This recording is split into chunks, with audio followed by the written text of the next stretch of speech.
Ladies and gentlemen, I present to you my most morally questionable video of all time.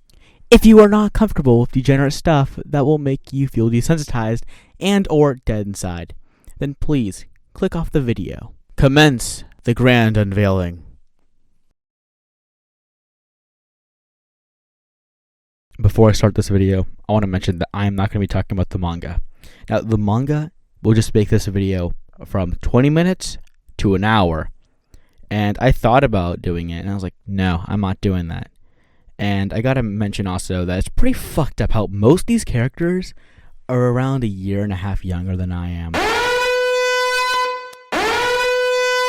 I have a really bad feeling about making this video, but I suffered enough watching this, I can suffer enough reviewing it. Let's get into the video.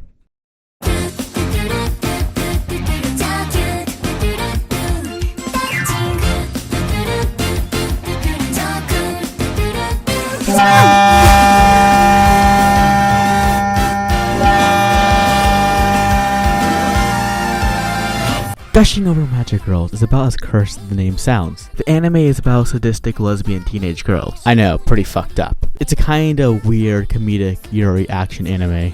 So, the story presumably takes place somewhere in Japan. The main character is called Utena, Inutera, something along those lines. Her battle name is Baser, and she's 14. Yep, that's right, she's only fucking 14. But I mean, hey, I've seen worse. I mean, I live in the most fucking progressive city in California, so us room temperature IQ havers have probably seen more vile shit than this. Anyways, I digress. Utena grows up a huge fan of the world's superheroes. Well, heroines, no, not a drug, called Magic Girls. The Transmagia are the only heroines the anime focuses on.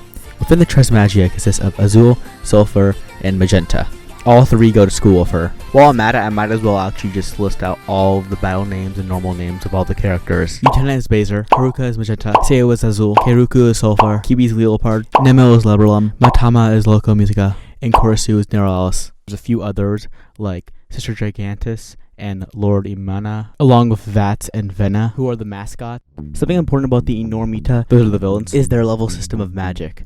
Neuralis, Local, Leber, Leopard, and Gigantic have 3. Meanwhile, Baser has only 2. Lord has 4, and I think it only goes to 4. Each character has their own unique power. Here are each of them. Baser has the power to turn objects, animals, and plants into monster minions. Leopard has the power to summon weaponry against the enemy. Neuralis has the power to use her dollhouse as a mind-controlling manipulation chamber. Liberlum has the power of shadow bending. Local Musica has the power of singing as a weapon. Sister Gigant has the power of becoming a giant. Lord Enorm has the power of summoning powerful demons. Azul has the power of freezing things. Magenta has the power of healing things. And Sulfur has the power of healing defending things. Finally, we can now go on to the story. The main character, Utena, has always been an average girl. She's average everything besides for her love for the Transmagia. She really loves them. She spends all of her money on their merchandise to the point where it's almost hoarding. It's always been her dream to be a magic girl. Oh yeah, she's also very unpopular. Here's a rundown of episode 1. Episode 1 starts with Utena falling for Vena's trap. Vena said that she can be a magic girl, and of course, that's not quite what happens. Vena turns Utena into a villain who has magic powers. At the start, Utena does not want to become a villain, and especially dislikes the suit. A few things I should mention is that all villains have pretty sus suits, and their group is called the Enormita. A few seconds after she transforms, the Transmagia flies over to fight her. The Transmagia can actually detect evil from far away. Baser tries to plead, saying that she was forced to do this and it wasn't her choice. Magenta believes it, but the rest didn't, so they prepared for battle. Baser learns her power, so she hits a flower. Then Transmagia get tied up and Vena blackmails her into whacking them. This goes on until it cuts to a scene of her waking up. She thought it was all a dream, but Vena was still there. Baser later on is told to go to a warehouse where she fights the Transmagia. She learns that her powers actually cannot hold them off for very long. Alright, here is the simplified story.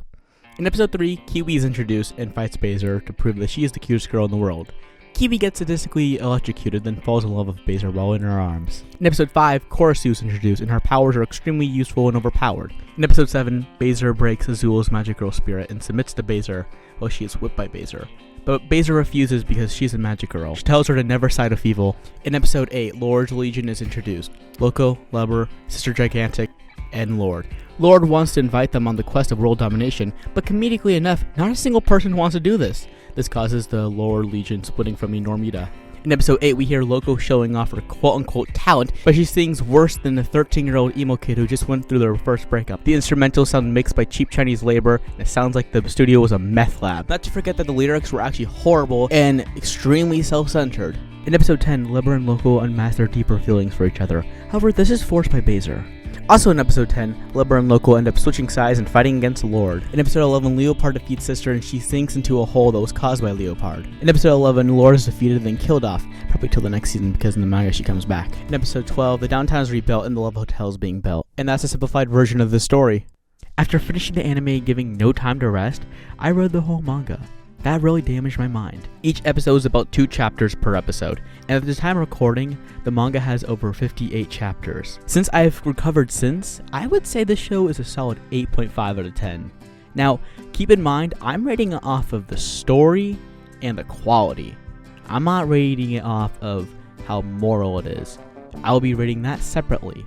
The quality is a solid 9, and the story is a solid 8. Personally, my favorite character is Kiwi. Gotta love the comedic, reckless idiot in every story. The first thing I enjoyed about this anime was that the emotions are not over-exaggerated. That is what separates it from most animes. Now, on a scale from 1 to 10 how fucked up this show is, I would place it on a 7 out of 10. I mean, the show is literally about sadistic lesbian teenagers. But as I mentioned earlier, hey, it could actually be worse.